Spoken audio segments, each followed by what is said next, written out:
We've touched on this a little bit in our prior breakouts around logic models, but for now, Asia and I are really going to dive into the difference between outputs and outcomes and just how you clearly differentiate between the two. You don't want to be overly reliant on one versus the other. So, Asia, how would you differentiate between the two? I know it's all contextual, but any kind of fast and loose rules for how to put the appropriate output in the right bucket and outcome in the right bucket? Absolutely. I think the quickest way that I approach this aspect of logic models is in terms of time, short term versus long term.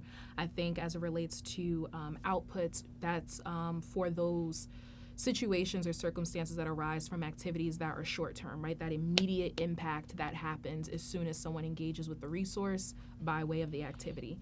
And then for outcomes, that's that longer term impact, meaning after that short term component has taken place, what does that say about that journey moving forward for either the individual that received that service or the organization or the community at large that received that service? I think that's a great distinction. I would add, I think of output typically as quantitative, so it's like what your activities are leading to, the level of service that you're providing numerically as much as possible, and then outcomes build off of that. Where if that success continues, if you're helping make families be more self-sufficient, what does that mean for their next steps? Like how can they leverage the outputs that you're providing, and then what does that mean for their overall well-being?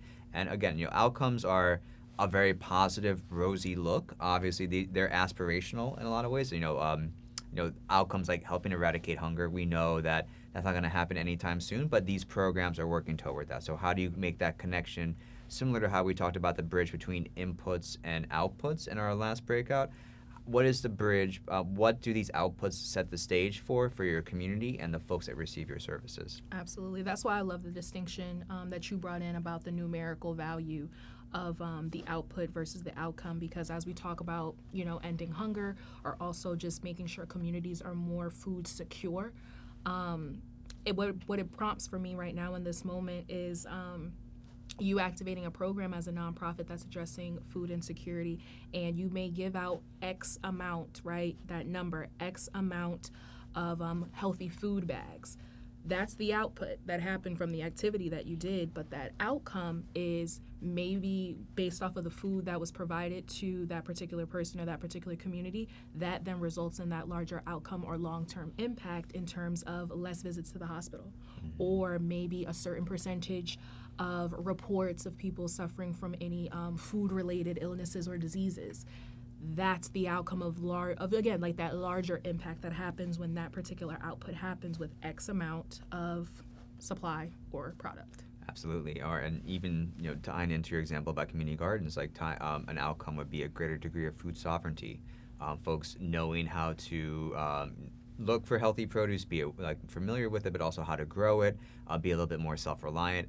Could go into health outcomes as well, where helping folks find other means outside of medications to help manage their diabetes, any kind of hypertension, etc.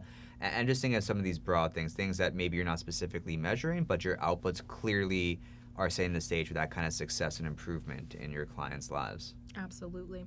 So as you continue to work through this module in terms of the differences between outputs versus outcomes within the larger framework of the logic model, be sure that you're taking this time to reflect on whether or not you can clearly distinguish the two as the grant writer or as someone who is consulting with a grant writer, to make sure that it specifically mirrors what your mission is or what the outcome, pun intended there, of your program that you're doing service delivery for. But lastly, make sure you're also reflecting on whether or not your current metrics that are in place are too focused on outputs, because when we think about funders, they are very much concerned with that larger outcome because they're funding a variety of different organizations to, again, adhere to either ending world hunger or to make sure that everyone's housed in the country or the world at large.